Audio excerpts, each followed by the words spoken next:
Video like जरूर कर लीजिए और ऐसे वीडियो लगातार फ्री में पाने के लिए चैनल को तुरंत सब्सक्राइब कर लीजिए और बेल आइकन को जरूर टैप कर लीजिए ताकि आगे भी सारे वीडियो आपको मिलते रहे। यूट्यूब में फॉलो करते हैं तो प्लीज ये वाला फ्री टेलीग्राम चैनल जरूर ज्वाइन कर लीजिएगा। सारे नोटिफिकेशन सारे अपडेट यहीं पे आते हैं, ध्यान रखिएगा। सारे क्वेश्चन अटेम्प्ट करिए और स्कोर अपना तुरंत कमेंट करके बताइए कितने सही हो रहे हैं कितने गलत हो रहे हैं, जल्दी से कमेंट करके बताइए।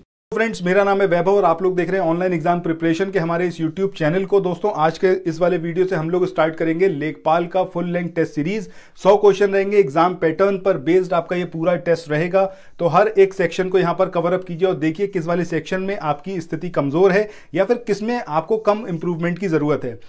सारे सेक्शन कवर अप करिए और एग्जाम का बिल्कुल फील लीजिए, ऐसा टेस्ट दीजिए जैसे कि आप एग्जाम में बैठे हुए हैं। ठीक है, पूरे पॉजिटिव वाइब्स के साथ में, पूरे उत्साह के साथ में, और वीडियो के अंत में अपना स्कोर जरूर शेयर करिएगा। और अगर मैं आपसे पूरे वीडियो में कहीं भी कोई क्वेरी करता हूं तो उस क्वेरी का आंसर भी कमेंट सेक्शन में जरूर करिएगा, अपना अनुभव भी जरूर शेयर करिएगा।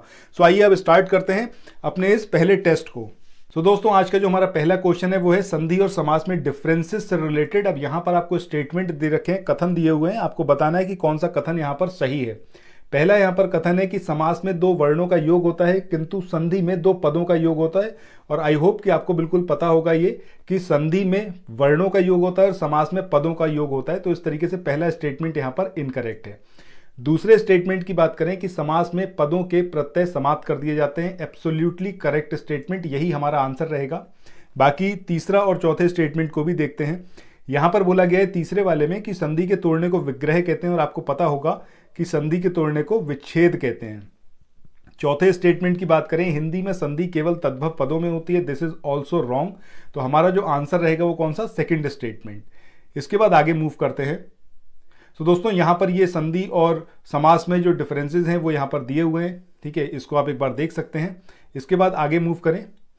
सो दोस्तों, आगे मूव करें इससे पहले कुछ इन्फॉर्मेशन आप लोगों के लिए। देखिए, यहां पर स्टडी फॉर सिविल सर्विसेज एक बार फिर से आप लोगों के हित में सोचते हुए फ्री इनिशिएटिव स्टार्ट किया हुआ है, जिसमें आप लेखपाल के क्विज को लगा सकते हैं और यूपी पीसीएस प्री 2022 के लिए जो क्विज है वो भी फ्री ऑफ कॉस्ट है, उसको भी आप परफॉर्म कर सकते हैं, उसको भी लगा सकते हैं और अपनी तैयारी को अच्छा कर सकते हैं और बेटर बना सकते हैं।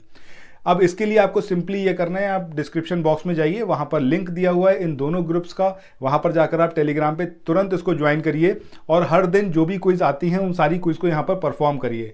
इसके अलावा एक और इंपॉर्टेंट मैसेज है कि अगर आप थोड़ा सा इन्वेस्ट कर सकते हैं तो मेरा सजेशन आप लोगों को रहेगा कि आप लोग तुरंत यूपी पीसीएस प्री 2022 या फिर लेखपाल, जिसके लिए भी आप प्रयासरत हैं, तुरंत हमारा जो पेड ग्रुप है उसको ज्वाइन करिए। यहाँ पर ये जो नंबर दिए हुए हैं व्हाट्सएप और कॉल के नंबर हैं, इस पर आप कॉल भी कर सकते हैं, व्हाट्सएप भी कर सकते हैं।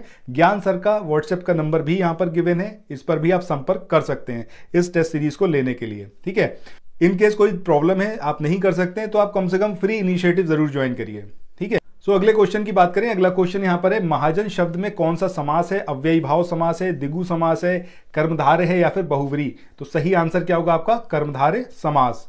इसके बाद आगे मूव करते हैं नेक्स्ट क्वेश्चन पे। अगला क्वेश्चन यहां पर है, हाथी का जो पर्यायवाची है निम्न में से कौन सा नहीं है। अब ये करी है, कुरंग है, कुंभी है या फिर सिंदूर। तो आपको पता होगा करी, कुंभी और सिंदूर ये हाथी के पर्यायवाची हैं, जबकि अगर हम बात करें कुरंग की तो ये हाथी का नहीं है, किसका है, हिरण का पर्यायवाची है। तो इस तरीके से हमारा आंसर कौन सा होगा, सेकंड वन। इसके बाद आगे मूव करते हैं नेक्स्ट क्वेश्चन पे। अगला यहाँ पर जो क्वेश्चन है इसमें आपको युग्म दिए हुए हैं विलोम शब्द वाले। अब आपको बताना है कि कौन सा सही सुमेलित नहीं है। ठीक है, अब यहाँ पर सबसे पहला है जो अनंत शांत, ये यहाँ पर एकदम सही है। दूसरा हस्व का विलोम क्या होता है, दीर्घ, ये भी सही है। अनुग्रह का जो आग्रह यहाँ पर दिया हुआ है ये गलत है, क्योंकि अनुग्रह का क्या होता है, विग्रह होता है। ठीक है, इसके बाद अगला है पाश्चात्य पौर्वस्त, ये भी यहाँ पर सही है। तो हमारा जो आंसर रहेगा वो कौन सा रहेगा, थर्ड वन। इसके बाद आगे मूव करते हैं नेक्स्ट क्वेश्चन पे। अगला क्वेश्चन यहाँ पर है, निम्न में से कौन सा तत्सम शब्द है, अमोल है, अफीम है, अटारी है या फिर आकाश। तो सही आंसर क्या होगा आपका, आकाश। अगर आप अमोल की बात करें तो अमोल का जो तत्सम होता है वो क्या होता है, अमूल्य। वहीं अफीम की बात करें तो अहिफेन होता है, अटारी की बात करें तो अट्टालिका होता है। ये चीज थोड़ा सा याद रखिएगा, इंपॉर्टेंट है ये चारों। इसके बाद नेक्स्ट क्वेश्चन पे चलें। क्वेश्चन नंबर 6 यहां पर है कि निम्न में से किस शब्द में दीर्घ संधि नहीं है, धनार्थी, सूक्ति, देवी इच्छा या फिर महोदय। तो सही आंसर आपका क्या आएगा, महोदय। क्योंकि अगर आप बात करें धनार्थी की, सूक्ति की या देवी इच्छा की तो इन तीनों में दीर्घ संधि है, वहीं महोदय में कौन सी है, गुण संधि है। अब इन दोनों संधि में क्या डिफरेंसेस होता है, क्या इसके रूल हैं, वो यहाँ पर दिया हुआ है। अब चाहे एक बार इसको देख सकते हैं। अगर आप बात करें दीर्घ संधि की, तो दीर्घ संधि में अगर आ है, मतलब एक आ के बाद एक और यहाँ पर आ मिलता है, या फिर यहाँ पर ये बड़ा आ या फिर छोटा आ जो भी मिलता है, ठीक है, तो ये किस में कन्वर्ट हो जाएगा, आपका बड़ा आ में, इस तरीके का रहेगा। तो इसी तरीके से यहाँ पर धनार्थी, सूक्ति और देवी इच्छा, ये तीनों क्या हैं, दीर्घ संधि के एग्जाम्पल हैं। और यहाँ पर थोड़ा सा चेंज आता है कि आ के साथ में ई आए, ऊ आए या फिर रे आए, तो ये कन्वर्ट किस में हो जाएंगे, ए, ओ और अर में। ये इसका रूल है एंड आई होप कि आपको पता भी होगा, बट एक बार थोड़ा सा रिवाइज हो गया आपका। तो यहाँ पर ये आपका आंसर रहेगा महोदय। इसके बाद अगले क्वेश्चन की बात करें, अत्युष्म, ये जो है इसका संधि विच्छेद क्या होगा, अत यष्म होगा, अति ऊष्म होगा, अति ऊष्म होगा या फिर अति ऊष्मा। तो सही आंसर क्या होगा आपका, सेकंड वन, यानी कि अति ऊष्म। अगला क्वेश्चन है, किसी बात का मर्म यानी कि गूढ़ रहस्य जानने वाला, इसके लिए क्या शब्द है, सर्वज्ञ है, मर्मज्ञ है, अज्ञ है या फिर अल्पज्ञ। तो सही आंसर क्या होगा, मर्मज्ञ। अच्छा, कमेंट सेक्शन में ये बताइएगा सर्वज्ञ, अज्ञ और अल्पज्ञ ये जो है किसके लिए एक शब्द का कार्य करते हैं, मतलब इसके लिए फुल फॉर्म क्या होगी, इस तरीके से। इसके बाद आगे चलें नेक्स्ट क्वेश्चन पे। अगला क्वेश्चन है, अगले जमाने का आदमी, ये जो मुहावरा है इसका अर्थ क्या है, ईमानदार, बेईमान, शानो शौकत से रहने वाला या फिर कोई नहीं। तो सही आंसर क्या होगा आपका, ईमानदार। इसके बाद अगले क्वेश्चन की बात करें, यहां पर है निम्नलिखित में से एक शुद्ध वाक्य है। अब ये कौन सा है, बंदूक एक बहुत ही उपयोगी अस्त्र है, बाघ और बकरी एक ही घाट पर पानी पीती हैं, कई रेलवे के कर्मचारियों की गिरफ्तारी हुई या फिर श्री कृष्ण के अनेकों नाम है। कौन सा सेंटेंस है जो यहां पर शुद्ध है। तो सही आंसर क्या होगा आपका, पहला वाला, कि बंदूक एक बहुत ही उपयोगी अस्त्र है। वहीं आप बाघ और बकरी एक घाट पर पानी पीते हैं होना चाहिए, पीती नहीं होना चाहिए। इसके बाद कई रेलवे के कर्मचारी नहीं होता है, रेलवे के कई कर्मचारी होता है। ऐसे ही श्री कृष्ण के अनेकों नाम नहीं, श्री कृष्ण के अनेक नाम है, ठीक है। तो ये कुछ बातें हैं एंड आई होप कि आपको शायद पता भी हो। इसके बाद आगे चलते हैं नेक्स्ट क्वेश्चन पे। अगला यहाँ पर आपको एक ये स्टेटमेंट दिया हुआ है, अलग अलग पार्ट में आपको बताना है कि कौन सा पार्ट जो है वो यहाँ पर अशुद्ध है। पहला यहाँ पर है मुझे संदेह है, दूसरा है कि युद्ध 1944 के, इसके बाद तीसरा है पहले बंद और चौथा है यहाँ पर हो जाएगा। तो यहाँ पर जो सही आएगा आपका आंसर वो क्या आएगा, पहला वाला, क्योंकि मुझे संदेह है ये यहाँ पर गलत है, मैं समझता हूँ इस तरीके से यहाँ पर होगा सेंटेंस में, ये यहाँ पर गलत है। इसके बाद अगले क्वेश्चन की बात करें। अगला क्वेश्चन यहाँ पर है निम्न में से कौन सा स्त्रीलिंग है। अब ये चना है, वायु है, बाजरा है या फिर उड़द है। तो सही आंसर क्या आएगा आपका, वायु, क्योंकि वायु अगर आप सेंटेंस में बनाएं तो क्या होगा, वायु चलती है ना कि चलता है, ठीक है। इसके बाद आगे बढ़े। नेक्स्ट क्वेश्चन यहाँ पर है कि यह दुकान मेरी है, वाक्य में कौन सा कारक है, कर्म है, अधिकरण है, करण है या फिर संबंध। तो सही आंसर क्या होगा आपका, संबंध कारक। इसके बाद आगे बढ़े अगले क्वेश्चन पे। अगला क्वेश्चन यहाँ पर गिवन है, निम्नलिखित में से कौन सा शब्द है जो बहुवचन शब्द नहीं है, ठीक है। अब ये पैसा है, गाय है, छाता है या फिर पुस्तकें। तो सही आंसर क्या आएगा आपका, छाता, ये बहुवचन नहीं है, एक वचन है। इसके बाद अगला क्वेश्चन यहाँ पर है, इसमें वर्तनी की अशुद्धि आपको पता करनी है। तो यहाँ पर कौन सा है जो कि अशुद्ध वर्तनी वाला शब्द है, ठीक है, ये आपको बताना है। अनुग्रहित है, अनन्नास है, भास्कर है या फिर अधीन है। तो सही आंसर क्या होगा आपका, थर्ड वन, क्योंकि ये जो सही होगा इसका क्या होगा आपका, भास्कर, ठीक है। षटकोण वाला सा यहाँ पर शाह नहीं होगा, सॉरी। इसके बाद आगे चलें नेक्स्ट क्वेश्चन पे। अगला क्वेश्चन है, एक की वर्तनी शुद्ध है, अब वो कौन सा है, ज्योत्सना है, निरोग है, राज्य महल है या फिर देवाऋषि। तो सही आंसर क्या होगा आपका, ज्योत्सना। अगर आप बात करें निरोग की तो ये कैसा होगा आपका, ये इसका शुद्ध रूप होगा। वहीं राज्य महल नहीं होता, राजमहल होता है, ठीक है। इसके बाद अगर यहां पर देखें, देवाऋषि नहीं होता, देव ऋषि होता है। यह आका डंडा जो यहां पर एक्स्ट्रा दिया हुआ है ये गलत है, ठीक है। तो आंसर कौन सा होगा आपका, पहला वाला। इसके बाद आगे बढ़ें अगले क्वेश्चन पे। अगला क्वेश्चन है, कौन सा वाक्य शुद्ध है, यह आंखों से देखी घटना है, यह आंखों देखी घटना है, यह आंखों से देखी गई घटना है या फिर ये आंखों द्वारा देखी गई घटना है। तो सही क्या होगा, यह आंखों देखी घटना है, मतलब second one will be the correct. इसके बाद नेक्स्ट क्वेश्चन पे चलते हैं। अगले क्वेश्चन में यहाँ पर पर्यायवाची दिए हुए हैं, आपको बताना है कि कौन से शब्द का पर्यायवाची यहाँ पर सही नहीं है या फिर ये जो युग्म है पर्यायवाची का वो सही नहीं है। चंद्रमा की बात करें, विधु इसका पर्यायवाची एकदम सही है। नदी की बात करें, निर्झरणी, ये भी सही है। कामदेव की बात करें, मनोभव, ये भी सही है। शिव की बात करें तो कंदर्प, ये शिव का नहीं होता कंदर्प, ये किसका होता है आपका, कामदेव का, ठीक है। अब शिव के पर्यायवाची की अगर आप बात करें तो शिव के पर्यायवाची उमापति, आशुपति, हर, चंद्रमौली या फिर मंदनारी, ये सारे किसके हैं, शिव के पर्यायवाची। इसके बाद अगले क्वेश्चन पे चलें, क्वेश्चन नंबर 20, जिसमें बात करी है मैंने आम खाया, वाक्य में निम्न में से किस प्रकार का भूतकाल है? संदिग्ध भूत है, हेतु हेतु मद भूत है, या फिर अपूर्ण भूत है, या फिर आसन्न भूत? तो सही आंसर क्या है आपका? आसन्न भूत। इसके बाद आगे चलते हैं अगले क्वेश्चन पे। अब यहां से हमारा एक पूरा पैराग्राफ वाले क्वेश्चन है, गद्यांश वाला। अब आपको ये गद्यांश पूरा पढ़ना है, ठीक है। इसके बाद इस पे बेस्ड जो क्वेश्चन है वो आपको सॉल्व करने हैं। अब देखिए यहां पर एक बार जल्दी जल्दी मैं आपको पढ़ दे रहा हूं, एक बार आप भी इसको रीड आउट कर लीजिए, उसके बाद आपको ईजी रहेगा क्वेश्चन को परफॉर्म करना। यहां पर जो गद्यांश है वो है आपका, किसानों की खुदकुशी का मामला सीधे सीधे उनकी दुर्दशा से जुड़ा है। सरकारों के द्वारा अनेक योजनाएं तैयार की गई जिनमें फसल बीमा, आसान शर्तों पर कृषि कर्ज आदि मुहैया कराने की व्यवस्था की गई, मगर उन योजनाओं का कोई भी लाभ नजर नहीं आया। हालांकि कई सालों से किसानों की खुदकुशी से जुड़े आंकड़े उजागर नहीं किए गए हैं, इसलिए कई लोगों को भ्रम था कि अब किसानों की आत्महत्या का सिलसिला रुक गया है, मगर हकीकत इसके उलट है। अभी लोकसभा में एक प्रश्न का लिखित जवाब देते हुए गृह राज्य मंत्री ने बताया कि पिछले 3 सालों में 17,000 किसानों ने खुदकुशी की।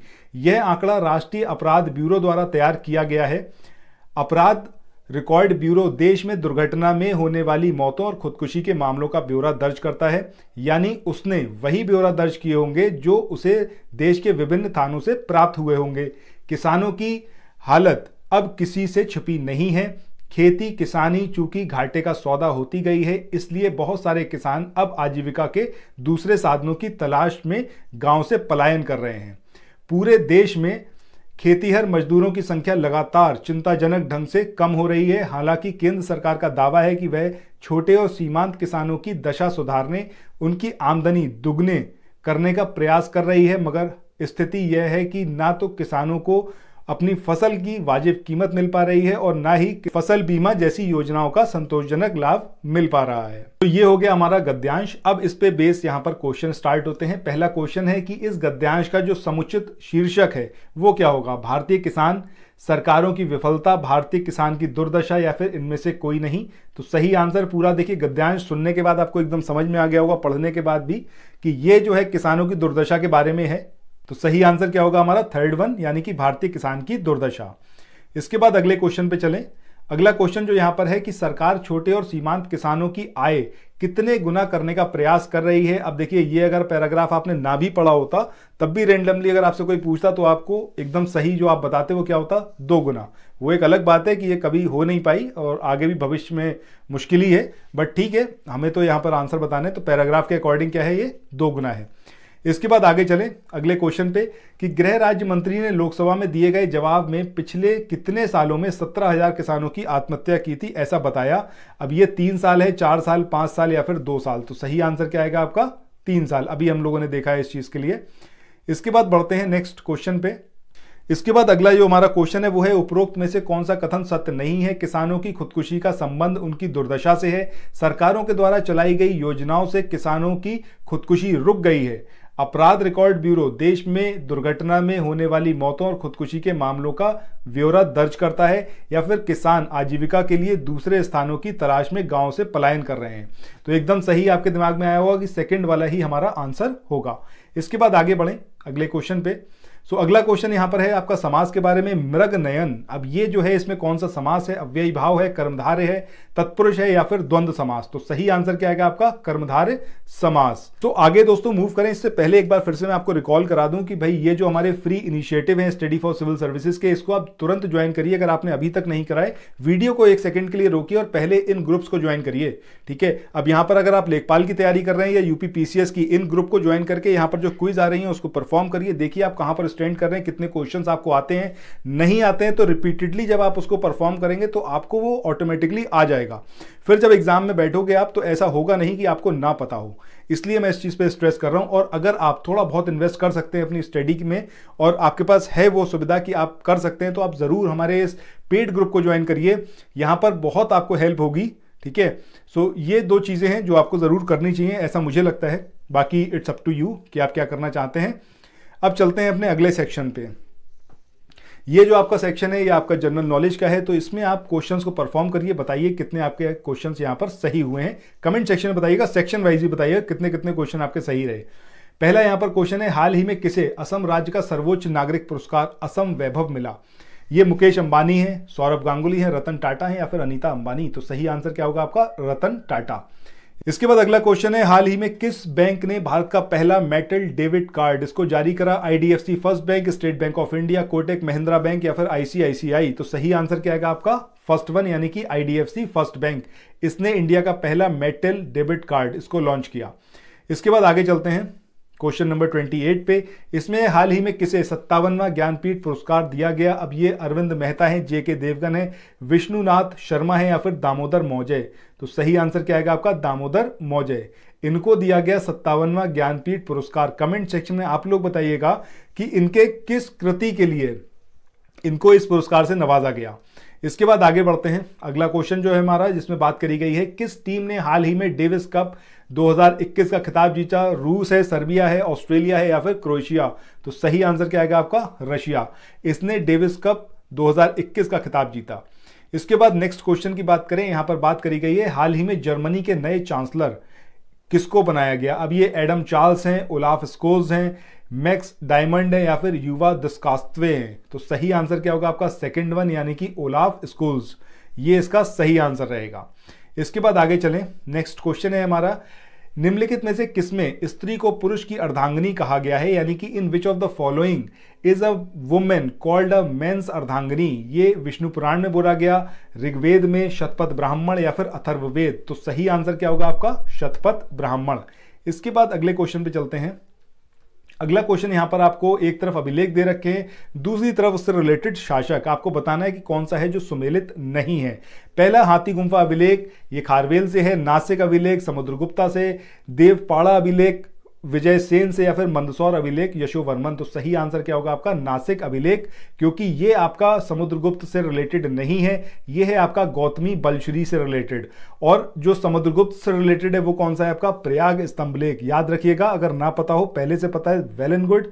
इसके बाद आगे चलें। नेक्स्ट हमारा जो क्वेश्चन है, इसमें बात करी गई है, निम्न में से किस जैन तीर्थंकर का जो प्रतीक चिन्ह है वो क्या है? स्वास्तिक। ये अरिष्ट नेमी है, पार्श्वनाथ है, संपार्श्वनाथ है या फिर ऋषभदेव? तो सही आंसर क्या आएगा आपका? संपार्श्वनाथ। इनका जो चिन्ह है, प्रतीक चिन्ह, वो क्या है आपका?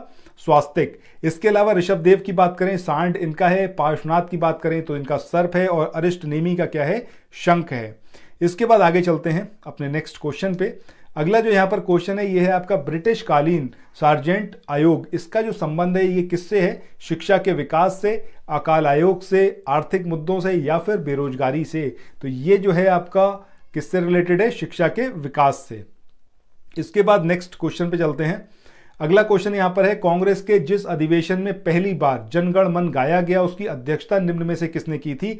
आर.एन. माधोलकर ने, रास बिहारी बोस ने, विशन नारायण धर ने या फिर हसन इमाम ने? तो सही आंसर क्या आएगा आपका? थर्ड वन, यानी कि विशन नारायण धर। अब यहां पर एक और इंपॉर्टेंट पर्सनालिटी है, वो है आपके रास बिहारी बोस। इनसे रिलेटेड इसलिए क्वेश्चन पूछा जाता है क्योंकि सूरत का जो कांग्रेस का पहला विभाजन हुआ था 1907 में, उस टाइम पर ये प्रेसिडेंट थे। और कांग्रेस का जो संविधान था उसका जो निर्माण हुआ था 1908 में, उस टाइम पर भी ये ही प्रेसिडेंट थे। तो इसलिए काफी इंपॉर्टेंट पर्सनैलिटी है। इनसे रिलेटेड क्वेश्चन उस केस में पूछा जाता है जब एग्जाम को थोड़ा सा टफ बनाना होता है। सूरत वाला तो सबको पता होता है, लेकिन कांग्रेस का जो कॉन्स्टिट्यूशन बना, इससे रिलेटेड क्वेश्चन थोड़ा सा टफ पेपर बनाने के लिए यूज किया जा सकता है। इसके बाद अगले क्वेश्चन की बात करें, दुनिया का चीनी का कटोरा ये किसको बोला जाता है? क्यूबा को, इक्वाडोर को, कोरिया को या फिर लाओस को? तो सही आंसर क्या होगा? क्यूबा। इसके बाद आगे चलते हैं। अगला क्वेश्चन यहां पर है, निम्न में से कौन सी गर्म स्थानीय पवन नहीं है? चिनूक है, फौन है, हरमट्टन है या फिर बोरा? तो एकदम सही आपने पहचाना है कि बोरा जो है वो नहीं है, क्योंकि ये कैसी है? ठंडी हवाएं हैं। अब यहां पर इसके प्लेसेस दिए हुए हैं कहां पर ये हवाएं बहती हैं, लोकल विंड्स। तो चिन्हूक की बात करें यूएस कनाडा याद रखना है, फौन की बात करें तो एल्प्स पर्वत याद रखना है, हरमट्टन की बात करें तो रेगिस्तान, सहारा रेगिस्तान, ये जरूर याद रखिएगा। और गिनी तट पर इसे डॉक्टर विंड भी कहा जाता है, बहुत इंपॉर्टेंट है ये पॉइंट, जरूर याद रखिएगा। बोरा की बात करें तो एड्रियाटिक तट आपको यहां पर याद रखना है। इसके बाद आगे चलते हैं अगले क्वेश्चन पे। अगला क्वेश्चन यहां पर है कि विश्व का सबसे बड़ा मांस निर्यातक देश ये कौन सा है? चीन है, कोरिया है, अर्जेंटीना है या फिर चिली? तो सही आंसर क्या आएगा? अर्जेंटीना। ठीक है। इसके बाद आगे चलें नेक्स्ट क्वेश्चन पे। इसके बाद अगले क्वेश्चन की बात करते हैं कि विश्व ग्लोब का निर्माण निम्न में से किसने किया? एर्नेग्जी-मेंडर, स्ट्रैबो, मार्टिन बेहम या फिर हिकेटियस? तो सही आंसर क्या आएगा आपका? Martin Behaim. इन्होंने विश्व ग्लोब का निर्माण किया। अच्छा, कमेंट सेक्शन में ये बताइएगा कि हिकेटियस, स्ट्रैबो और एर्नेग्जी-मेंडर ये किस लिए फेमस है, क्यों इनके नाम यहां पर लिखे हुए हैं, इन्होंने ऐसा क्या किया था, ये आप लोग कमेंट सेक्शन में बताइएगा। इसके बाद मूव करते हैं अब नेक्स्ट क्वेश्चन पे।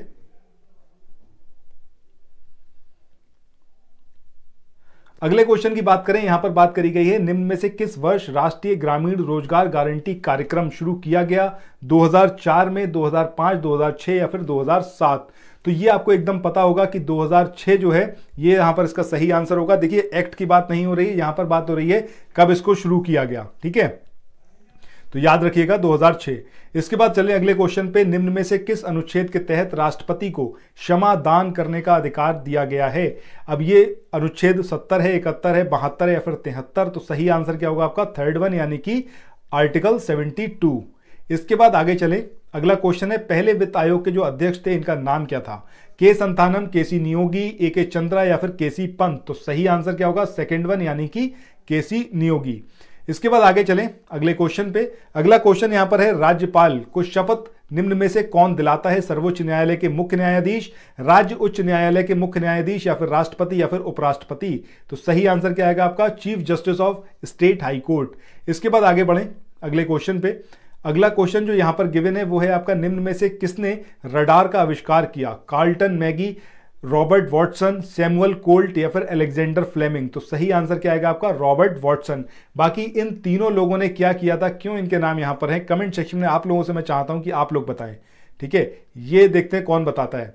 इसके बाद आगे बढ़ें, अगला क्वेश्चन यहां पर है निम्न में से सबसे अधिक उम्र के प्रधानमंत्री ये कौन थे? मोरारजी देसाई, चौधरी चरण सिंह, लाल बहादुर शास्त्री या फिर चंद्रशेखर? तो सही आंसर क्या होगा आपका? मोरारजी देसाई।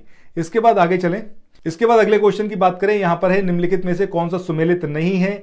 इसमें जीव विज्ञान की शाखाएं और एक तरफ आपको विषय दे रखे हैं एपीकल्चर, मधुमक्खी पालन का अध्ययन, एंथोलॉजी फलों का अध्ययन। ये यहां पर गलत है क्योंकि यहां पर होना चाहिए था फूलों का अध्ययन। ठीक है, फलों का नहीं है, फूलों का अध्ययन। छिपकली का जो अध्ययन होता है छिपकलियों का, वो सौरोलॉजी में होता है और एंटोमोलॉजी में इंसेक्ट्स का अध्ययन होता है। ये यहां पर इंग्लिश में गलत लिखा हुआ है, so just make it correct कि यहां पर क्या होगा, ये आपका इंसेक्ट्स होगा। ठीक है, इंसेक्ट्स होगा। इसके बाद अब मूव करते हैं नेक्स्ट क्वेश्चन पे।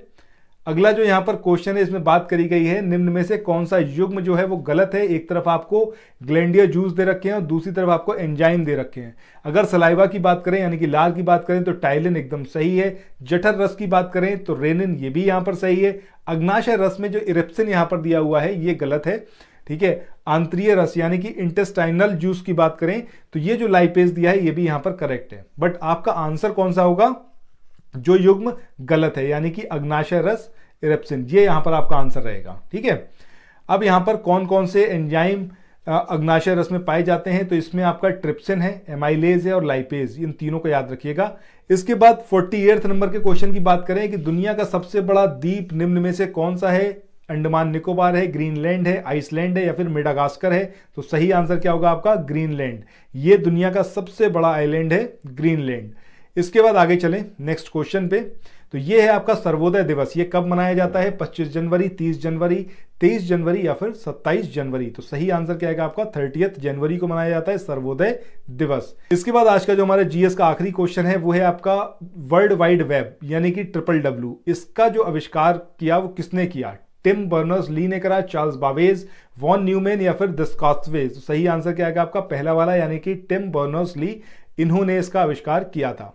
इसके बाद आगे हम बात करें तो यहां से हमारी मैथ शुरू होती है। ठीक है, सो मैथ का जो यहां पर पहला क्वेश्चन है इसमें बात करी है कि किसी संख्या को 38 से भाग देने पर 24 भागफल और शेषफल आता है 13, तो बताना है कि संख्या वो कौन सी है। तो आपको एक चीज यहां पर याद रखनी होगी कि अगर नंबर ये है इसको हम किसी से डिवाइड करते हैं, ठीक है, यहां पर आता है आपका कोशेंट और नीचे जो बचता है वो बचता है रिमाइंडर। ठीक है, तो यहां से जो आपकी इक्वेशन बनेगी वो क्या बनेगी? Q + R। ठीक है, अगर आपको ये चीज समझ में आ गई है कि कोई नंबर है, किसी नंबर को आपने डिवाइड करा तो कोशेंट यानी कि जो भागफल है और नीचे आएगा रिमाइंडर, तो ये आपकी थ्योरम बनती है। अब यहां पर जो जो दिया हुआ है वो उठा के इसमें रख दीजिए, नंबर आपको मिल जाएगा। डिवाइजर जो यहां पर जिससे भाग दिया है वो क्या है आपका? 38। अब जो क्वोशिएंट है वो कितना है आपका 24, रिमाइंडर कितना है आपका 13। अब इन तीनों को जो आप ऐड करेंगे तो क्या आएगा आपका 925। ठीक है, ये यहां पर आपका आंसर आएगा, यानी कि पहला वाला जो होगा वो सही होगा। इसके बाद आगे बढ़ें नेक्स्ट क्वेश्चन पे। अगला क्वेश्चन यहां पर है कि वह छोटी से छोटी संख्या जिसे 1000 में इस प्रकार जोड़ा जाए कि 45 योग को पूर्ण रूप से विभाजित करे। ठीक है, मतलब क्या है कि भैया 45 के मल्टीपल में आए वो नंबर। ठीक है, ये मेन बात है। सो अभी अगर आप देखें तो आप 1000 को 45 से डिवाइड करेंगे तब कितनी टाइम जाएगा, 2 बार यहां पे करेंगे 90 आएगा, बचेगा 10, 0 नीचे ले लेंगे, फिर 2 बार करेंगे, फिर यहां पर 90 आएगा, बचेगा 10। ठीक है, मतलब रिमाइंडर कितना बच रहा है 10, बट रिमाइंडर बचना कितना चाहिए, अगर 45 इस नंबर को पूरी तरीके से डिवाइड कर रहा हो जिसमें हम मतलब जिसको 1000 में जोड़ें। ठीक है, तो इसके लिए जरूरी यह है कि यहां पर क्या होना चाहिए था, 45 होना चाहिए था, मतलब रिमाइंडर होना चाहिए था 0। ठीक है, अब वो किस केस में होगा, जब 10 में आप 35 और ऐड कर देंगे तभी तो 45 बनेगा। समझ रहे हैं, तो सही आंसर क्या होगा आपका 35, पहला वाला। इसके बाद अब चलते हैं अगले क्वेश्चन पे। अगला क्वेश्चन यहां पर दिया हुआ है कि दो संख्याओं के एचसीएफ और एलसीएम का गुणनफल जो है वो कितना है 33, 21। यदि इनमें से एक संख्या 369 है तो एचसीएफ आपको ज्ञात करना है। भैया बिल्कुल सीधा सा है कि अगर आपको ये फॉर्मूला पता है कि n1 इंटू n2 बराबर एचसीएफ क्रॉस एलसीएम, अगर आपको ये चीज समझ में आती है। ठीक है, यानी कि दो नंबर्स का मल्टीप्लीकेशन उनके एचसीएफ और एलसीएम के मल्टीप्लीकेशन के बराबर होता है। अब यहां पर आपका काम आधा आसान हो गया। एचसीएफ और एलसीएम का जो मल्टीप्लीकेशन है वो कितना दे रखा है 33, 21। यहां पर n1 और n2, एक n1 आपको दिया हुआ मतलब एक नंबर आपको ऑलरेडी गिवन है, n2 यहां पर आप फाइंड कर लेंगे। ठीक है, तो n2 बराबर कितना हो जाएगा 3321/369। इसको आप डिवाइड कर लीजिए, n2 यहां पर फाइंड कर लीजिए। जब आपको n2 मिल गया मतलब अब आपके पास क्या हो जाएगा n1 भी मिल गया और n2 भी मिल गया। इसके बाद आपको क्या करना है, सिंपल उसका एचसीएफ ज्ञात करना है, बात खत्म है यहां पर। ठीक है, तो इस तरीके से आप इसको सॉल्व कर सकते हैं। आंसर जो आएगा वो क्या आएगा 9। इसके बाद आगे बढ़ें अगले क्वेश्चन पे। यहां पर है दो संख्याएं 4 और 7 के अनुपात में है, यदि उनका महत्तम समावर्तक यानी कि एचसीएफ जो है वो कितना है 26 है, तो इन संख्याओं का योग क्या होगा। अरे एकदम आसान है भाई, कैसे कि देखिए एक नंबर है n1, दूसरा नंबर है n2। अब ये 4 और 7 इनका अनुपात है, ऐसे लिख दीजिए, इधर k कर लीजिए, तो एक नंबर आपका क्या मान सकते हैं आप 4k हो जाएगा, दूसरा नंबर n2 बराबर कितना हो जाएगा आपका 7k हो जाएगा। ठीक है, अब यहां पर क्या कह रहा है कि उनका जो समापवर्तक है यानी कि एचसीएफ है, एचसीएफ का मतलब क्या, दोनों में हाईएस्ट कॉमन फैक्टर वो कितना है 26 है। तो यहां से आप सिंपली k को रिप्लेस करना है आपको। कैसे रिप्लेस करेंगे कि n2 बराबर कितना था आपका 4k था और ये आपका कितना था 7k था। ठीक है, तो यहां पर k को रिप्लेस कर दीजिए किससे 26 से, क्योंकि ये क्या है एचसीएफ। यहां पर इसको रिप्लेस करिए और इधर आप कर दीजिए 26। अब यहां पर इनका सम ही तो पूछ रहा था, दोनों के बीच में ऐड कर दीजिए, जो नंबर निकल के आएगा वही आंसर होगा। सो आंसर जो आएगा वो क्या आएगा आपका 286। इसके बाद आगे चलें नेक्स्ट क्वेश्चन पे।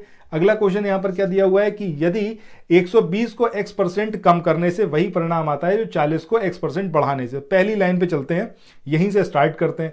कह रहा है क्या 120। ठीक है, इसमें क्या कर रहा है कि x% कम कर रहा है, किसका कम कर रहा होगा भैया 120 का ही कर रहा है, यही गिवन है इसके अंदर। ठीक है, तो ये तो बन गई एक बात। इसके बाद क्या कह रहा है कि यहां से जो परिणाम आता है वो किसके बराबर है कि 40 को x% बढ़ा दें। तो इसका मतलब क्या 40 का x%। ठीक है, इस तरीके से इसको हमने इक्वेट कर लिया। अब इसके बाद आपको सिंपली क्या करना है, यहां से x की वैल्यू फाइंड करनी है। ठीक, x की वैल्यू अगर आपको मिल गई उसके बाद आप 210 का x% निकाल दीजिए। ठीक है, और दूसरा क्या करेंगे 180 का यहां पर x+2% निकाल दीजिए। यहां तक समझ गए आप। अब ये भी निकाल दिया, ये भी निकाल दिया। वो सिंपल आपसे यही तो पूछ रहा है कि 210 का x% 180 के x+20% से कितना प्रतिशत कम है। अब यहां से इसको आप फॉर्मूला लगाइए, आंसर निकाल लीजिए। ठीक है, तो जो आंसर आएगा वो क्या होगा आपका 16 सही 2/3, 16 सही 2/3 ये आपका आंसर आ जाएगा। इसके बाद आगे बढ़े अगले क्वेश्चन पे कि ए की आय बी की आय से 25% अधिक है और सी की आय जो है वो ए और बी की आय के योग से 65% कम है, तो सी की आय ए की आय से कितना प्रतिशत कम है। अब देखिए इतना कॉम्प्लेक्स क्वेश्चन हो रहा है तो एक बार थोड़ा सा इसको इजी करते हैं। यहाँ पर ए बी सी लिखिए। ठीक है, बी को मान लिया हमने 100 मान लिया है। अब ए कितना होगा बी से 25% ज्यादा, 100 का 25% कितना हो गया 25, तो इसकी वैल्यू कितनी होगी 125। अब यहां पर सी के लिए क्या बोल रहा है कि ए और बी की आय का योग, अब इनको दोनों को जोड़ दीजिए कितना हो जाएगा आपका 225, उसके मतलब योग से क्या है, 65% कम है। 65% कम का मतलब क्या हुआ, 100 में 35 बचे ना, तो इनका जो योग है उसका 35%, यही मतलब है जब ये बात बोल रहा है कि इसका 65% कम है, दोनों बात बराबर है। तो इसका आपको यहां पर 35% निकालना है, ठीक है। यहां से आपको सी की वैल्यू फाइंड हो जाएगी। अब वो क्या कह रहा है कि सी की आय ए की आय से कितना प्रतिशत कम है, यही आपको यहां पर निकालना है, बस सिंपल है। इसके बाद तो आप सॉल्व कर ही लेंगे। इसके बाद इसका जो आंसर आएगा वो 37 आएगा। फिर भी अगर आप लोगों को देखिए कोई दिक्कत आए किसी क्वेश्चन में, अगर आपको ऐसा लगे कि आप नहीं कर पा रहे हैं या आपको समझ में नहीं आ रहा है, तो कमेंट सेक्शन में बताइएगा, फिर मैं आपके लिए अलग से इसका वीडियो बना दूंगा छोटा सा, जिसमें क्वेश्चन मैं आपको समझा दूंगा, ठीक है। सो 57 नंबर का जो क्वेश्चन है कि इसमें एक व्यक्ति ने कोई वस्तु 15% हानि पर बेची, यदि उसने इसे 30.60 रुपए अधिक में बेचा होता तो उसे 9% का लाभ होता। अभी यहीं पर रुक जाते हैं, ठीक है। सो यहां पर देखिए, अगर हमने मान लिया कि कॉस्ट प्राइस उसका कितना था, 100 यूनिट था, ठीक है। अब ओल्ड सेलिंग प्राइस ये कितना हो जाएगा, 15% हानि, दैट मीन्स 85 यूनिट हो जाएगा। और जो नया सेलिंग प्राइस है वो कितना हो जाएगा आपका 109, क्योंकि वो क्या कह रहा है कि 9% का लाभ होता अगर उसने 30.60 रुपए अधिक में बेचा होता। तो यहां पर कितना हो जाएगा, 109 यूनिट हो जाएगा। और इन दोनों का डिफरेंस, यानी कि जो ओल्ड सेलिंग प्राइस है, जो न्यू सेलिंग प्राइस है, इनका डिफरेंस कितना होगा आपका 30.60 रुपए के बराबर होगा, ठीक है। अब यहां पर अगर हम देखें तो 109 माइनस 85 बराबर कितना हो जाएगा आपका 30.60, ठीक है। अब यहां तक तो बात क्लियर है। अब यहां पर अगर हम देखें तो एक यूनिट की वैल्यू कितनी आ जाएगी, ये आ जाएगी आपका, इन दोनों को घटाएंगे तो कितना आएगा 24, तो 30.60/24 यहां पर आ गया, ठीक है। अब इसके बाद आगे हम बात करें तो एक यूनिट की वैल्यू हमें पता चल गई कि एक यूनिट की वैल्यू कितनी है आपकी 30.60/24। तो 100 यूनिट की मतलब कितनी हो जाएगी, 100 यूनिट की कितनी, 100 से मल्टीप्लाई कर दो, 3060/24, ये वैल्यू आ गई। और ये 100 यूनिट है किसके बराबर, आपका सेल कॉस्ट प्राइस के। तो कॉस्ट प्राइस यहां पर आपको पता चल गया। अब जब कॉस्ट प्राइस पता चल गया तो डिजायर्ड जो सेलिंग प्राइस है, जो कह रहा है कि वो 10% लाभ कमाने के लिए बेचने वाली बात कर रहा है, तो ये 30/60/24, ये जो एसपी है इसका आप सिंपली 110% निकाल दीजिए। 10% लाभ का मतलब यही हुआ ना कि 110%, ठीक है। तो यहां पर ये वैल्यू कितनी आ जाएगी आपकी 140.25, ये इसका आंसर आ जाएगा। इसके बाद आप चलते हैं अगले क्वेश्चन पे। अगला क्वेश्चन जो यहां पर गिवन है ये है आपका एक वस्तु की अंकित कीमत, यानी कि जो मार्क्ड प्राइस है वो कितना है 315, इसे 288 रुपए में बेचा जाता है। कितने बेचा है 288 रुपए में। यदि 4% की हानि होती है तो इस वस्तु की अंकित कीमत लागत कीमत से कितना प्रतिशत अधिक रखी गई है, तो ये आपको बताना है। तो यहां पर फिर हम वैसे ही करेंगे, हमने कॉस्ट प्राइस मान लिया कितना है 100 यूनिट है। अब यहां पर जो लॉस हो रहा है वो लॉस कितना है आपका 4% का। इसके बाद जो हमारा सेलिंग प्राइस है, सेलिंग प्राइस कितना हो जाएगा आपका 100, यानी कि जो कॉस्ट प्राइस है इंटू 100 माइनस 4/100, दैट मीन्स ये हो गया आपका 96 यूनिट। और वैसे ही आप निकाल सकते हैं 4% का लॉस हो रहा है, सिंपल निकाल लीजिए, 100 यूनिट में से 4% इस तरीके से भी आ जाएगा आपका। अब यहां पर ये जो 96 यूनिट है, ये 96 यूनिट आपका किसके बराबर होगा 288 रुपए के बराबर होगा, ठीक है। 96 यूनिट जो होगा वो किसके बराबर होगा आपका 288 के। तो यहां से पहले आप एक यूनिट का निकाल लिए, फिर 100 यूनिट का, क्योंकि अल्टीमेटली आपको कॉस्ट प्राइस निकालना है, ठीक है। सो यहां पर जो आपका कॉस्ट प्राइस आएगा वो कॉस्ट प्राइस कितना आ जाएगा, मतलब एक यूनिट आपका आ जाएगा कितना 288 डिवाइडेड बाई 96, ठीक है। तो यहां से आ गया आपका 3 टाइम्स। इसके बाद 100 यूनिट की वैल्यू कितनी आ जाएगी, 100 यूनिट की वैल्यू आ जाएगी आपकी 300 आ जाएगी 100 से मल्टीप्लाई करके, ठीक है। तो दैट मीन्स कि कॉस्ट प्राइस आपको पता चल गया। अब जो मार्क्ड प्राइस है वो कितना था 315, इसमें से आप सिंपली 300 में यानी कि कॉस्ट प्राइस को घटाइए, डिवाइडेड करिए किससे सीपी से, इनटू 100 करिए। तो जो रखी गई थी मार्क्ड प्राइस, वो मार्क्ड प्राइस मतलब कितना परसेंट था, तो वो था आपका 5%, ठीक है। ये यहां पर आपका आंसर आ जाएगा कौन सा, पहला वाला। इसके बाद अब मूव करते हैं नेक्स्ट क्वेश्चन पे। अगला क्वेश्चन जो यहां पर दिया हुआ है इसमें बात करी गई है कि एक वर्ग के विकर्ण की लंबाई 15√2 है, तो आपको बताना है कि वर्ग का क्षेत्रफल क्या होगा। अगर आप बात करें वर्ग की, ठीक है, तो ये रहा वर्ग। वर्ग के चारों भुजाएं होती हैं बराबर और हर दो भुजाओं के बीच में एंगल कौन सा होता है 90 डिग्री का। यहां तक तो पिक्चर क्लियर है, ठीक है। तो वर्ग के अगर हम एरिया की बात करें तो एरिया क्या होता है, अगर ये भुजा ए है तो एरिया क्या हो जाएगा a² हो जाएगा। और जो आपका डायगोनल होता है ये आपका होता है डायगोनल, ठीक है। सो डायगोनल की हम बात कर लें तो यहाँ पर अगर आप देखें तो एक राइट एंगल ट्रायंगल वाली थ्योरम लगेगी, पाइथागोरस थ्योरम, और यहाँ से भी आप डी को निकाल सकते हैं। बहरहाल यहाँ पर हम समझते हैं कि डी बराबर क्या होगा आपका भुजा √2, ठीक है, ये वैल्यू आ जाएगी। अब यहाँ पर आपको क्या करना है, जो जो दिया हुआ है वैसे वैसे चलते जाना है। अब यहाँ पर क्या कह रहा है, विकर्ण की लंबाई कह रहा है ना 15 √2, ये विकर्ण की लंबाई है। इधर आ गया आपका √2 से √2 कैंसिल हो जाएगा, ए बराबर कितना आ गया 15, यानी कि इस स्क्वायर की जो साइड है वो कितनी है 15 है। तो एरिया यहाँ पर कितना आ जाएगा स्क्वायर का, यह आ जाएगा 15 का स्क्वायर, दैट मीन्स 225, और यही होगा आपका आंसर 4th वन। इसके बाद अब चलते हैं अगले क्वेश्चन पे।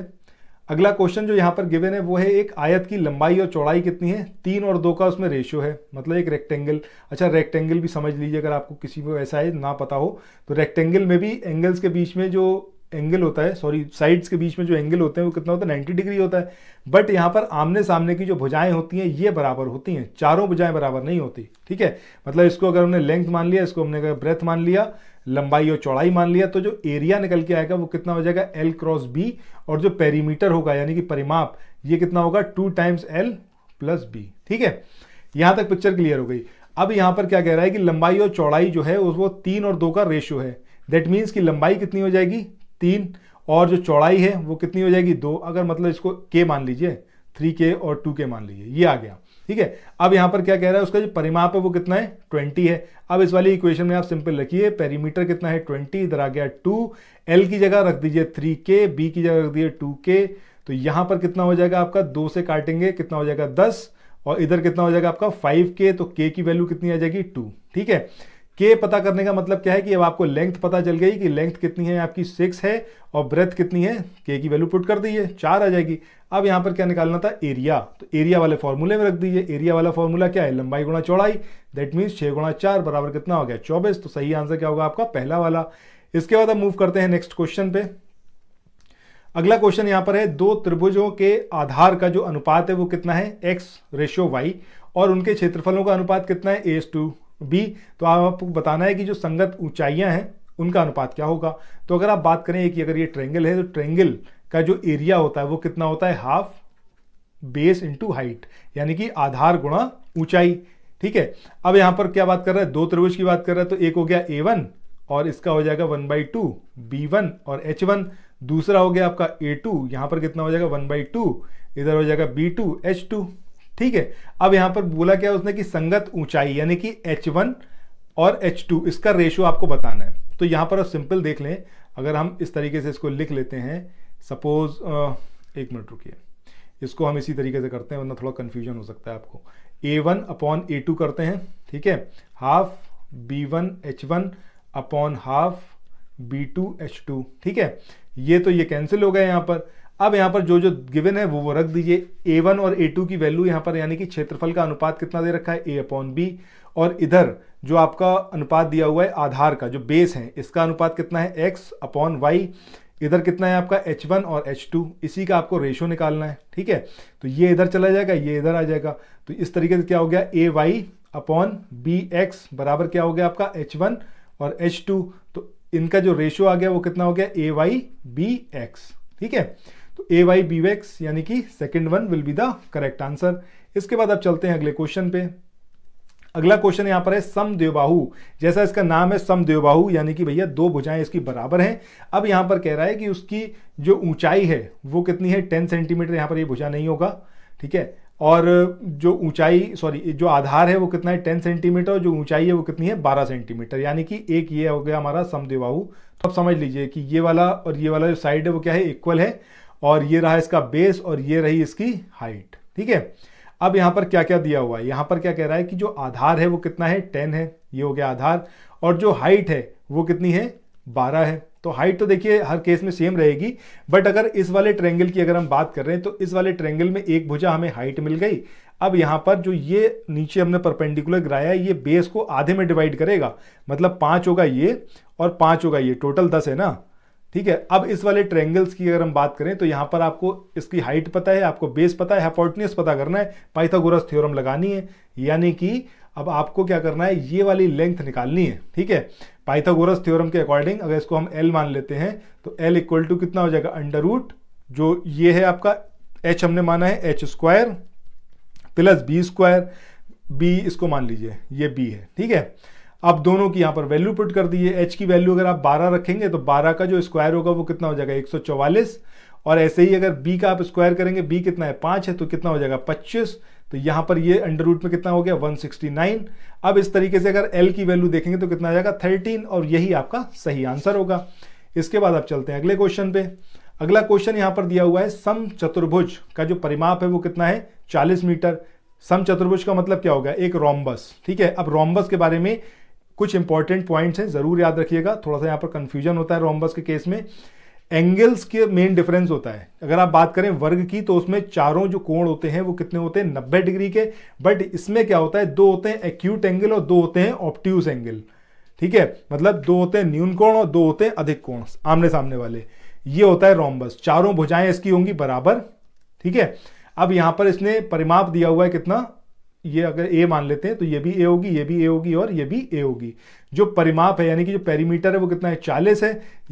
पेरीमीटर का मतलब क्या, ये चारों साइड्स को मिला दें आप तो कितना हो जाएगा 4a, तो a की वैल्यू कितनी आ जाएगी 10। पहला पॉइंट यहां पर आ गया। इसके बाद कह रहा है उसकी हाइट कितनी है 5 है। अगर हाइट दे रखी है कितनी 5 मीटर। अब यहां पर आपको एरिया निकालना है, तो एरिया की इसकी जो फॉर्मूला होगा वो कितना हो जाएगा आपका भुजा गुणा हाइट, तो सिंपल इसको मल्टीप्लाई कर दिए 10 गुणा 5 मतलब कितना हो जाएगा 50, और यही इसका आंसर होगा सेकेंड वन। अब चलते हैं अपने नेक्स्ट क्वेश्चन पे। ये भी आपका रोम्बस के बारे में। इसमें क्या है कि ये पेरीमीटर है वो दे रखा है कितना 100 सेंटीमीटर, और जो एक विकर्ण है उसकी लंबाई कितनी है 40 सेंटीमीटर। बताना है क्षेत्रफल, ठीक है।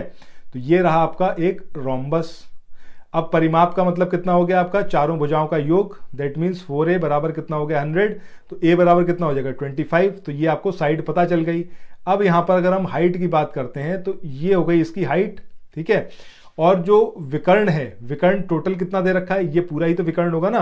अब यहां पर ये हो जाएगा बीच वाला, बीच में से कट करते हैं ना ये लोग, ठीक है। तो ये पॉइंट मतलब ये लाइन जो होगी आपकी कितनी हो जाएगी 20, ठीक है, और 20 हो जाएगी ये वाली। इस तरीके से अगर आप देखें तो ये एक आपका ट्रायंगल बना है यहां पर, ठीक है।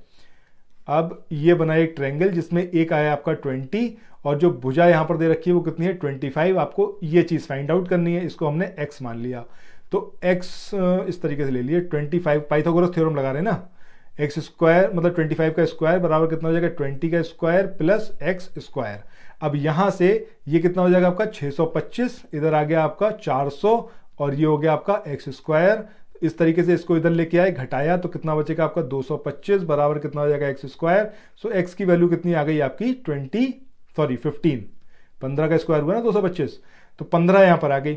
चलिए यहां तक ठीक है। अब इसका मतलब क्या हो गया कि हमारे पास जो मेन चीज थी जो हमें पता करनी थी कि एक विकर्ण इनने ऑलरेडी गिवन है, हमें दूसरा विकर्ण पता करना था। एक विकर्ण कितना था हमारा 40, दूसरा विकर्ण पता करने के लिए हमने आधी चीज तो यहां पर फाइंड आउट कर ली। ये कितनी थी 15, ये भी कितनी होगी 15 ही होगी, दोनों मिलाकर कितनी हो जाएंगी 30 हो जाएंगी। तो एक जो विकर्ण है डायगोनल है वो कितना है 40, दूसरा जो डायगोनल है वो कितना है 30। अब जो एरिया का फॉर्मूला होता है वो क्या होता है हाफ d1 इंटू d2, ठीक है। तो 1/2 गुणा 40 गुणा 30, इसका मतलब कितना होगा 20, वैल्यू कितनी आ जाएगी 600, ठीक है। तो 600 जो होगा वो यहां पर इसका सही आंसर होगा। इसके बाद इस वाले क्वेश्चन में बात करें, यहां पर आपको एक इक्वेशन दे रखी है x की पावर 4 प्लस x की पावर -4 बराबर 194। आपको x - 2 का होल स्क्वायर इसकी वैल्यू फाइंड करनी है। अब इसको हम सिंपली कैसे लिख सकते हैं, बस आपको अरेंज करना है धीरे धीरे करके इसको, और ये जो हमारा डिजायर्ड रिजल्ट है x - 2 का होल स्क्वायर का, ये हमें पता चल जाएगा। अगर पावर में -4 होता है तो वो नीचे आ जाती है, ठीक है।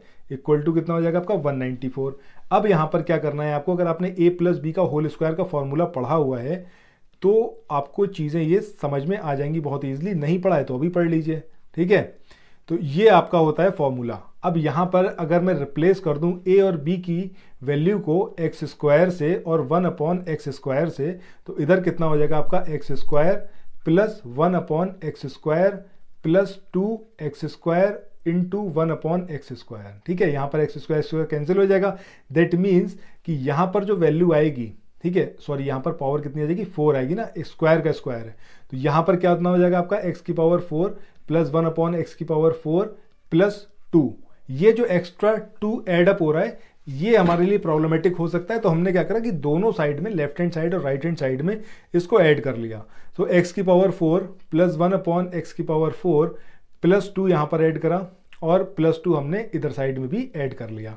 अब ये जो बनेगा, ये पूरा हमारा जो टर्म है ये क्या हो जाएगा आपका x square plus 1 upon x square का होल स्क्वायर। इस चीज़ को तो अभी हमने देखा था यहाँ पर, ठीक है।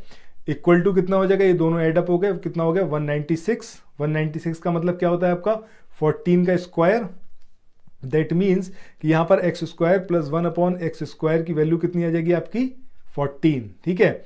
अभी तक हमारा आधा काम हुआ है। तो अभी तक जो हमारा टर्म निकल के आया है वो आया है x square plus 1 upon x square equal to कितना आया था 14, ठीक है। अब इसके बाद हमें सिंपली क्या करना है, फिर से a प्लस बी का होल स्क्वायर इसको बनाना है। तो ये हो जाएगा आपका a स्क्वायर, ये वाली टर्म हो जाएगी आपकी b स्क्वायर प्लस 2, a की जगह कितना आ जाएगा x और b की जगह कितना आ जाएगा 1 अपॉन एक्स, ये दोनों तो कैंसिल ही हो गए, इक्वल टू 14। दैट मीन्स एक 2 यहाँ पर हमने ऐड करा तो एक 2 हम इधर भी ऐड करेंगे। तो इस तरीके से हमारा ये क्या बन के आ गया आपका x प्लस 1 अपॉन एक्स का होल स्क्वायर। ये किसके इक्वल हुआ आपका 16 के, 14 और 2 16। दैट मीन्स 4 का स्क्वायर।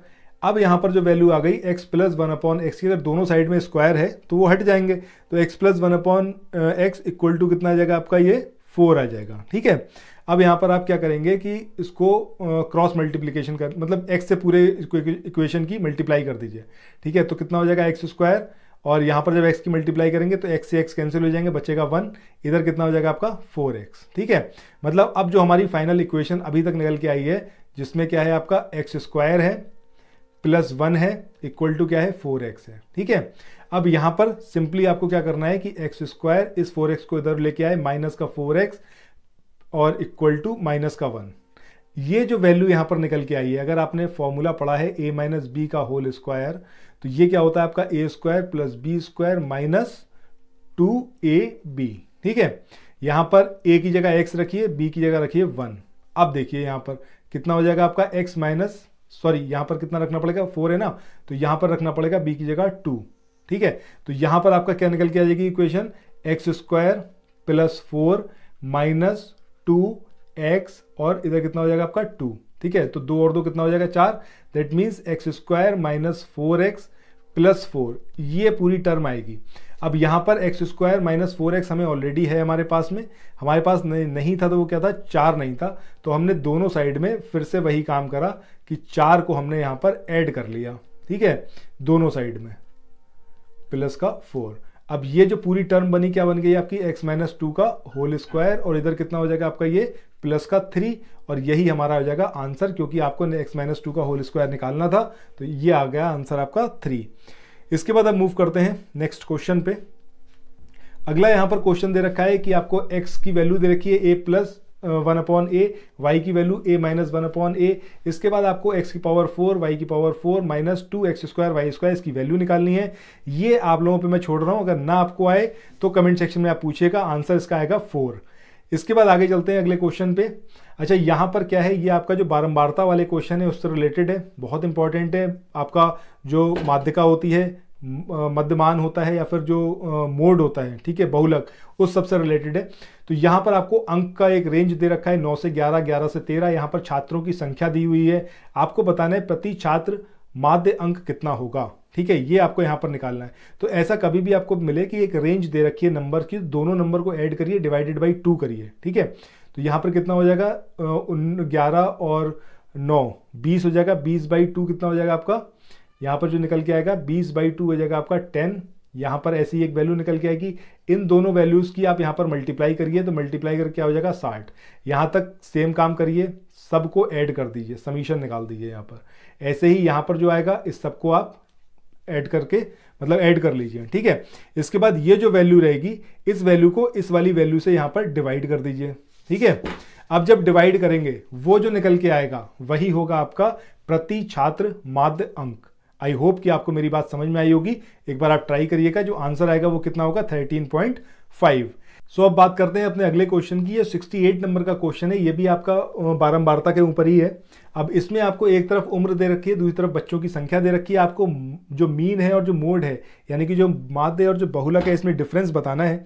तो देखिए यहाँ पर आपको सिंपली करना क्या है, 6 साल के जो बच्चे हैं, 17 ऐसे बच्चे हैं जो 6 साल की उम्र के हैं। सिंपली इसको आप मल्टीप्लाई करिए, मल्टीप्लाई करके यहाँ पर इसको लिख लीजिए। सबके साथ सेम काम करिए, मल्टीप्लाई करिए, यहाँ पर लिख लीजिए। इन सबको आप जोड़ लीजिए, ठीक है। एक वैल्यू यहाँ पर आपकी ये निकल के आ जाएगी, इसे मान लीजिए ए आ गई, ठीक है। दूसरा, इन सबको आप जोड़िए और यहाँ पर इसकी वैल्यू फाइंड करिए, मान लीजिए बी आ गई। इसके बाद आपको सिंपली ए अपॉन बी करना है, आपको पता चल जाएगी मीन वैल्यू यानी कि माध्य वैल्यू। अब जब माध्य वैल्यू आ गई, इसके बाद आपका काम क्या रहेगा, आपको मोड पता करना है। मोड का मतलब क्या होता है, वो चीज़ जो सबसे ज़्यादा बार रिपीट हुई हो। अगर हम देखें तो 10 साल के बच्चे जो हैं, जिनकी उम्र 10 साल है, वो कितने हैं, 19, ये सबसे ज़्यादा है, ठीक है। तो मोड हमारा क्या हो जाएगा, यही हमारा मोड हो जाएगा। अब आपको मोड मिल गया, मीन मैंने आपको बता दिया कैसे निकालना है। इसके बाद दोनों का आपको डिफरेंस निकालना है and you will get the answer. तो आंसर क्या आएगा आपका 1.5। इसके बाद आगे चले, अगला क्वेश्चन यहाँ पर है कि दिए गए आंकड़ों का जो मोड है, जो बहुलक है, वो कितना होगा। अभी मैंने आपको बताया कि मोड का मतलब होता है कितनी बार, सबसे ज़्यादा बार कौन सी चीज़ रिपीट हुई है, ठीक है। तो यहाँ पर क्या है, 3 3 3 3 3, 5 बार रिपीट हुई है, ठीक है। तो सही आंसर क्या होगा आपका 3। इसके बाद चलते हैं अगले क्वेश्चन पे। अगला क्वेश्चन क्या आएगा आपका, ये भी देखिए, ये भी आपका बारंबारता के ऊपर ही है। यहाँ पर आपको अंक दे रखे हैं, इधर छात्रों की संख्या दे रखी है, आपको इसकी मीन वैल्यू बतानी है। तो सबसे पहले यहाँ पर क्या है, जो अंक दे रखे हैं 10 और 12, इसको आप ट्राई करिएगा। लास्ट क्वेश्चन की तरह ही ये क्वेश्चन होना है, ठीक है। 14.67 इसका आंसर आएगा। इसके बाद यहाँ पर अब DI वाला हमारा क्वेश्चन है। अब सबसे पहले यहाँ पर हम क्वेश्चन पे चलते हैं। क्वेश्चन क्या कह रहा है, यहाँ पर क्वेश्चन को पढ़िए। क्वेश्चन कह रहा है कि वर्ष 2007 में कंपनी ए में कार्यरत पुरुष, 2005 में कंपनी बी में कार्यरत पुरुष और कंपनी डी में 2006 में जो कार्यरत महिलाएं हैं, इनकी आपको कुल संख्या बतानी है, ठीक है। अब यहाँ पर अगर आप DI देखें तो इसमें जैसे जैसे उसने बोल रखा है क्वेश्चन में, वैसे वैसे चलिए कि मेल जो 2007 के हैं कंपनी ए में, वो कितने हैं, 250। इसके बाद बी में अगर हम बात करें, 2005 में जो मेल है वो कितने हैं, 400। और डी में जो फीमेल है 2006 में, उनकी संख्या कितनी है, 450। इन तीनों को आपको सिंपली ऐड करना है। मतलब DI में एग्जैक्टली आपको करना क्या है, डेटा फैच करना आना चाहिए कि कहाँ से आपको वैल्यू निकालनी है। सही आंसर क्या आएगा आपका 1500। इसके बाद आगे चलें अगले क्वेश्चन पे। अगला क्वेश्चन यहाँ पर है, वर्ष 2004 में सभी कंपनियों में मिलाकर जो कार्यरत महिला कर्मचारी हैं, इनकी आपको औसत संख्या बतानी है, ठीक है। एवरेज निकालना है। तो सबसे पहले तो आप ये देख लीजिए कि कहाँ कहाँ जो महिलाएं हैं 2004 में, यहाँ पर 400, यहाँ पर 450, इसके बाद 600, इसके बाद 450। तो इन सबको जोड़िए और इसका एवरेज निकाल दीजिए, 475 इसका एवरेज आ जाएगा। इसके बाद अगले क्वेश्चन की बात करें, यहाँ पर है सभी वर्षों में मिलाकर कंपनी सी में कार्यरत पुरुष कर्मचारियों की संख्या वर्ष 2007 में सभी कंपनियों में मिलाकर कार्यरत कर्मचारियों की कुल संख्या का लगभग कितना प्रतिशत है। तो यहाँ पर आपको सिंपली वही करना है, कंपनी सी में जो जितने भी साल हैं, ठीक है, इन सभी सालों में कंपनी सी में कितने जो पुरुष कर्मचारी रहे थे, उनकी संख्या लीजिए, उसको एडअप करिए। एक बार DI पे जाइए, ठीक है, चार्ट पे, टेबल पे, वहां पर देखिए। ऐसे ही 2007 में अगर हम बात करें तो सभी कर्मचारियों मिलाकर जो कार्यरत कर्मचारी हैं, उनकी कुल संख्या निकालिए। उसके बाद आपको परसेंटेज निकालना है और परसेंटेज निकालिए और उसका आंसर आपको बताना होगा। 55 जो है इसका सही आंसर आएगा। इसके बाद आगे चलें नेक्स्ट क्वेश्चन पे। अगला क्वेश्चन यहाँ पर दिया हुआ है कि यदि वर्ष 2004 में कंपनी बी में 20% पुरुष कर्मचारी और 30% महिला कर्मचारी विकलांग थे, तो उस वर्ष उस कंपनी में विकलांग कर्मचारियों की कुल संख्या कितनी थी, ठीक है। तो इसको भी आपको वैसे ही निकालना है। इसमें 2004 में जाइए, कंपनी बी में देखिए कितने पुरुष कर्मचारी थे, उसका 20% निकालिए और जो महिला कर्मचारी हैं उनका 30% निकालिए, ठीक है। उसके बाद उन दोनों को ऐड कर दीजिए, you will get the answer. Answer जो आएगा वो आएगा आपका 185। इसके बाद अगले क्वेश्चन की बात करें, यहाँ पर क्या बात करी गई है कि 2005 में कंपनी डी जो है, इसने पुरुषों की संख्या, 2006 में कंपनी ए में महिलाओं की संख्या और 2005 में कंपनी बी में पुरुषों की संख्या, इनके बीच में आपको अनुपात निकालना है। तो उसके लिए सबसे पहले क्या करना होगा कि जो जो आपसे पूछा गया है उसको आप लिखिए रेशियो में, उसके बाद उसको डिवाइड कर दीजिए एक कॉमन नंबर से, देखिए क्या उसका आंसर आ रहा है, ठीक है। तो इसका जो आंसर आएगा वो कितना आएगा आपका 11:5:8, ठीक है, ये इसका सही आंसर आएगा। सो इसके साथ ही हमारा ये मैथ वाला सेक्शन यहाँ पर एंड होता है। आई होप कि आपने एंजॉय करा होगा इसको भी। और अभी तक उत्साह आपका कायम होगा, क्योंकि अब आपका जो टॉपिक आ रहा है वो सबसे फेवरेट है और वो है आपका ग्राम समाज का। बट उससे पहले यहां पर ये चीज याद रखिएगा जो मैंने आपको बताया था कि भैया ये जो टेलीग्राम ग्रुप है लेखपाल के लिए फ्री क्विज है, ये SCS का अपना फ्री इनिशिएटिव है, तुरंत इसको ज्वाइन करिए। और PCS की तैयारी के लिए इस वाले ग्रुप को तुरंत ज्वाइन करिए। डिस्क्रिप्शन बॉक्स में जाइए, अगर अभी तक नहीं करा है अब तो करिए, ठीक है। और अगर आप थोड़ा सा इन्वेस्ट कर सकते हैं, पेड कोर्स खरीद सकते हैं, तुरंत परचेज करिए इन नंबर्स पे कॉल या व्हाट्सएप करके। तो ग्रामीण परिवेश में सबसे पहला जो यहाँ पर क्वेश्चन है वो है आपका सामुदायिक परियोजनाओं और राष्ट्रीय विस्तार सेवा से संबंधित कथनों पर आपको विचार करना है। पहला है यहाँ पर बलवंत राय मेहता समिति का गठन किया गया जिसका कार्य इस कार्यक्रम के कार्यों का मूल्यांकन करना था। दूसरा, इस समिति ने निचले स्तर पर शक्ति विकेंद्रीकरण का सुझाव दिया। तो आपको बताना है कि कौन सा कथन यहां पर सत्य है। तो देखिए दोनों ही यहां पर सही स्टेटमेंट होंगे, पहला और दूसरा दोनों ही स्टेटमेंट सही हैं। तो आंसर क्या आएगा आपका दोनों। इसके बाद आगे चलें, अगला क्वेश्चन है पंचायती राज व्यवस्था से संबंधित अशोक मेहता समिति, इसका गठन कौन से वर्ष में किया गया? 1955, 57, 70 या फिर 77। तो सही आंसर क्या आएगा? 1977। और 1957 में कौन सी हुई थी आप बताएंगे कमेंट सेक्शन में, ठीक है। इसके बाद आगे चलें, अगला क्वेश्चन जो है ये आपका पंचायती राज के चुनावों में राजनीतिक दलों को खुले तौर से चुनाव चिन्हों के आधार पर भाग लेने का सुझाव किस समिति ने दिया था? ये बलवंत राय मेहता समिति, अशोक मेहता समिति, या फिर GVK राव समिति, या फिर ये LM सिंघवी समिति। तो सही आंसर इसका क्या आएगा आपका? सही आंसर आएगा आपका अशोक मेहता समिति। इसके बाद अगले क्वेश्चन की बात करें, यहां पर आपको बताना है कालक्रम के अनुसार पंचायती राज व्यवस्था से संबंधित ये जो समितियां हैं इनको व्यवस्थित करना है। बलवंत राय मेहता समिति, अशोक मेहता समिति, GKV राव समिति, या फिर LM सिंघवी। तो 1 2 3 4 इसका सही आंसर होगा, क्योंकि 1957 में आई थी आपकी बलवंत राय मेहता समिति, इसके बाद आई अशोक मेहता समिति, इसके बाद GVK राव समिति, और उसके बाद आई आपकी LM सिंघवी समिति। इसके बाद आगे चलें, अगला क्वेश्चन यहाँ पर आपका 73वें संविधान संशोधन के ऊपर है। यहां पर पूछा गया है कि कौन सी इसकी विशेषता नहीं है, ठीक है। पहला है पंचायत के 3 स्तर, ग्राम, मध्यम और जिला, ठीक है। ये मीडियम यहां पर गलत लिखा हुआ है, ये होगा मिडिल, ठीक है। कुछ टाइपिंग एरर हो सकती है तो उसको निगलेक्ट करिएगा। इसके बाद अगला है यहाँ पर छोटे राज्य जिनकी जनसंख्या 25 लाख होगी वे मध्यम स्तर की पंचायत के गठन से मुक्त हो सकेंगे। तो ये देखिए यहाँ पर ये क्राइटेरिया 25 लाख नहीं है, इट शुड बी 20 लाख, ठीक है।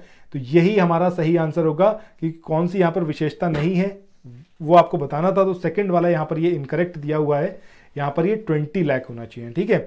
इसके अलावा प्रत्येक पंचायत की अवधि समान रूप से 5 वर्ष होगी, एकदम सही है। और किसी भी संशोधित कानून से पंचायतों को 5 वर्ष से पहले भंग नहीं किया जा सकता। वेरी इंपॉर्टेंट पॉइंट, याद रखिएगा, ठीक है। इसके बाद आगे चलें अगले क्वेश्चन पे। यहां पर है संविधान की किस अनुसूची में और कितने विषयों के संबंध में आर्थिक विकास और सामाजिक न्याय के लिए बनी योजनाओं को कार्यान्वित करने का अधिकार पंचायतों को दिया गया है। अब ये आपको 2 चीजें यहां पर बतानी है, पहला तो कितने सब्जेक्ट ऐसे हैं, ठीक है, और दूसरा कौन सी अनुसूची। तो 11वीं अनुसूची और 29 सब्जेक्ट याद रखिएगा, वेरी इंपॉर्टेंट। इसके बाद आगे चलें अगले क्वेश्चन पे। अगला क्वेश्चन यहां पर गिवन है कि निम्न में से कौन सा एक समुदाय है, ग्राम है, वर्ग है, जाति है, पड़ोस है। तो सही आंसर क्या आएगा आपका? ग्राम, ठीक है। ग्राम क्या है? एक कम्युनिटी है। इसके बाद आगे चलें, अगला क्वेश्चन है किसी विशेष उद्देश्य के लिए उद्दिष्ट व्यक्तियों के समूह को क्या कहते हैं? वर्ग कहते हैं, समूह कहते हैं, समिति कहते हैं, या फिर वंश कहते हैं। तो देखिए कमेटी जो बनाई जाती है किसी स्पेसिफिक पॉइंट पर बनाई जाती है, किसी स्पेसिफिक टॉपिक पर, ठीक है, पर्टिकुलर पर्पस होता है उसका, तो वही यहां पर आपका आंसर होगा कमेटी। इसके बाद आगे चलें, अगला क्वेश्चन क्या है? 20 सूत्रीय कार्यक्रम, इससे रिलेटेड यहां पर आपको स्टेटमेंट दे रखे हैं। पहला, इसकी शुरुआत श्रीमती इंदिरा गांधी द्वारा की गई थी, एकदम सही बात है। इसमें गरीबी हटाओ, पर्यावरण संरक्षण और जीवन स्तर में सुधार जैसे उद्देश्य शामिल थे। So both the statement here are correct. So देखिए अगर अभी तक आपको ये वीडियो पसंद आया, बहुत आगे आप आ चुके हैं, सो अगर आपने अभी तक इस वाले वीडियो को देखा है और दैट मीन्स कि आपको ये वीडियो पसंद आया है। पसंद आया तो लाइक का बटन प्रेस करिए, जहां पर भी आप जिस भी सोशल मीडिया प्लेटफॉर्म पर है वहां पर जरूर हमारे लिंक को शेयर करिए और चैनल को सब्सक्राइब करना बिल्कुल मत भूलिएगा। अगला क्वेश्चन, भारत में भूमि सुधार से संबंधित निम्न में से कौन सा कथन सत्य है? पहला है चकबंदी का संबंध इससे है, दूसरा है जमींदारी प्रथा समाप्त करना, तीसरा है काश्तकारी सुधार, और चौथा है उपरोक्त सभी। तो सही आंसर क्या आएगा आपका? उपरोक्त सभी। इसके बाद आगे बढ़ें अगले क्वेश्चन पे। अगला क्वेश्चन है यहाँ पर निम्न में से कौन सा कथन गलत है? पहला है अनुभववाद, एक ऐसी प्रणाली है जो सभी पूर्व जानकारियों को निरस्त करती है और अनुभव एवं प्रयोगों पर ही आधारित होती है। दूसरा है बेकन को पहला अनुभववादी कहा जाता है। तीसरा है सामाजिक जीवन मूल रूप से प्रवाहहीन एवं स्थायी है। इसके बाद चौथा है आपका सामाजिक जीवन का वास्तविक तत्व मनुष्य है। तो सही आंसर क्या होगा आपका थर्ड वन, क्योंकि ये स्टेटमेंट यहां पर गलत दिया हो। अगर आप सामाजिक जीवन की बात करेंगे तो मूल रूप से प्रवाहमान है, यानी कि फ्लो है इसके अंदर, और ये गतिमान है, स्टैटिक नहीं है, ये डायनामिक है। इसके बाद अगला क्वेश्चन यहाँ पर क्या है, अनुभवजन्य छानबीन से संबंधित निम्न कथनों पर आपको विचार करना है। इनका उद्देश्य सिद्धांतों का निर्माण करना है। दूसरा, सिद्धांत तथा तथ्य एक दूसरे को उत्प्रेरित करते हैं तथा अनुभवजन्य ज्ञान की वृद्धि में सहायक होते हैं। तो दोनों ही स्टेटमेंट जो है वो यहाँ पर आपका करेक्ट है। तो सही आंसर क्या होगा, दोनों। इसके बाद अगले क्वेश्चन की बात करें, घटना क्रिया विज्ञान के दार्शनिक आधार का विकास निम्न में से किसके द्वारा किया गया, मैकाइवर, लापियर, एडमंड हर्सल या फिर चार्ल्स कूले। तो सही आंसर यहां पर क्या आएगा आपका, एडमंड हर्सल। इसके बाद अगले क्वेश्चन की तरफ चले, यहां पर बात करी गई है पूरा, यानी कि provision of urban amenities to rural area. इसके संबंध में जो कथन है वो कौन सा यहां पर कथन है जो कि सत्य नहीं है। पहला यहां पर है, यह ग्रामीण परिवेश को हानि के बिना शहरी सुविधाएं पहुंचाने का एक सपना है, बिल्कुल सही बात है। दूसरा है, मलिन बस्ती या झोपड़ियों से गुणवत्तापूर्वक जो है वो निवास स्थान, ये वाली बात भी यहाँ पर सही है। तीसरा है, हस्त श्रमिक आधारित रोजगार, ये यहाँ पर गलत है क्योंकि ज्ञान पर बेस्ड होना चाहिए, नॉलेज बेस्ड, ठीक है, नॉलेज बेस्ड एम्प्लॉयमेंट की बात यहाँ पर करी गई है जो पूरा के अंदर आता है। इसके बाद अगला यहाँ पर है, ये भौतिक जुड़ाव, इलेक्ट्रॉनिक जुड़ाव एवं ज्ञान के माध्यम से गांव के आर्थिक सशक्तिकरण की परिकल्पना है। तो ये बिल्कुल सही है। तो सही क्या होगा आपका, हस्त श्रमिक से ज्ञान पर आधारित जो रोजगार है उसके बारे में है ये।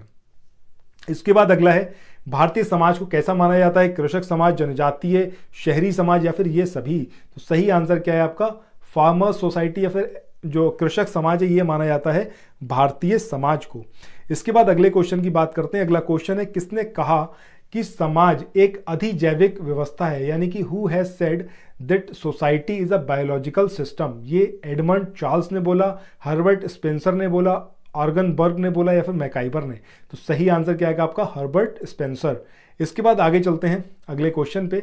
अगला क्वेश्चन है, human nature and the social order, ये जो बुक है इसके लेखक कौन है, चार्ल्स कूले, मैकाइवर, मैक्स डायमंड या फिर क्रिंसले। तो सही आंसर इसका क्या आएगा आपका, ये आपको बताना है यहाँ पर। इसका सही आंसर क्या है, चार्ल्स कूले।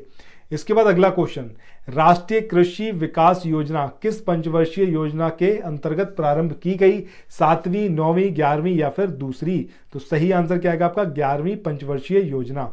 इसके बाद आगे चलते हैं अपने अगले क्वेश्चन पे। 94 नंबर क्वेश्चन है, निम्न में से किस वर्ष पहली बार कृषि संगणना कराई गई, 1968 में, 70 में, 75 में या फिर 1998 में। तो सही आंसर क्या आएगा आपका, 1970, यानी कि 1970 में पहली बार कृषि संगणना को कंडक्ट कराया गया था, यानी कि एग्रीकल्चर कॉम्पिटिशन जो पहली बार हुआ ये कब हुआ, 1970 में।